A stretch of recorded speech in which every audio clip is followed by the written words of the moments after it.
For nearly 700 years, one warrior class ruled Japan through loyalty, land, and the sword. They started as hired muscle for provincial landowners. They ended up running the country. Then, in less than a decade, they were erased by law. Most people know the image: armor, katana, honor, Bushido. Almost nobody knows how a class of rural bodyguards became Japan's ruling aristocracy, or how they were legally dissolved by their own government in 1876. So let's go through it in order. The story starts in the Heian period, between 794 and 1185. Japan was run by an imperial court in the capital, far from most of the country's land. The court had no reliable standing army. Peasant conscripts weren't loyal or well-trained, so wealthy provincial landowners hired their own private warriors, called bushi, to protect their land from bandits and rival clans.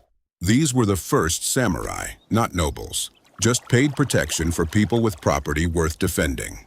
Over generations, those hired warriors became a power in their own right.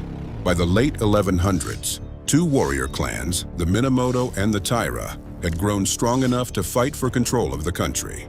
That conflict, the Genpei War, lasted from 1180 to 1185. The Minamoto won, and instead of handing power back to the emperor, they kept it. In 1185, the Minamoto established the Kamakura shogunate, Japan's first military government. For the first time, a warrior, not a court noble, was running the country. That set the pattern for centuries. Real power sat with whichever warrior clan could hold it, while the emperor kept his title with little authority behind it. Between 1467 and 1600, that competition turned into near-constant civil war, the Sengoku period, the age of the country at war. For roughly 150 years, rival daimyo fought for territory using samurai armies that had grown into serious military forces. For the samurai living through it, combat wasn't about personal glory. It was whether their clan survived the year. That chaos ended in 1600 at the Battle of Sekigahara.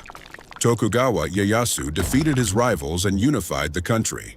What followed was the Edo period, roughly 250 years of enforced peace, from 1603 to 1868. And here's where the story gets interesting. With the wars over, samurai didn't disappear, but their job changed completely. Most spent the Edo period as administrators, record keepers, and scholars. Many never drew a sword against another person.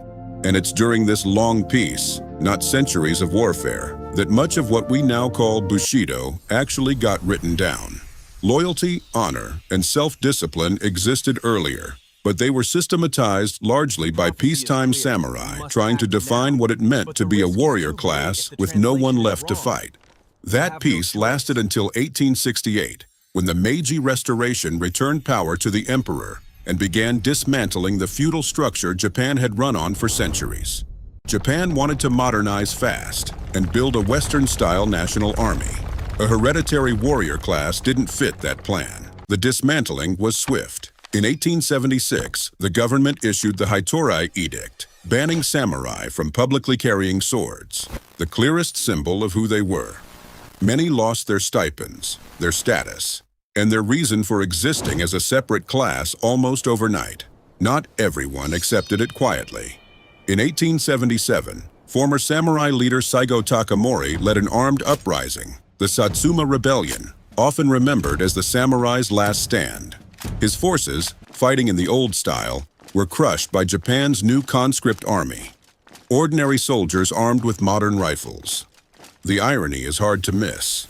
The class that ruled Japan through military force for 700 years was ended by the very kind of army they'd once replaced. The samurai didn't fade away gradually. They were legislated out of existence in a single generation, from powerful hereditary aristocracy to legally dissolved class in under 10 years.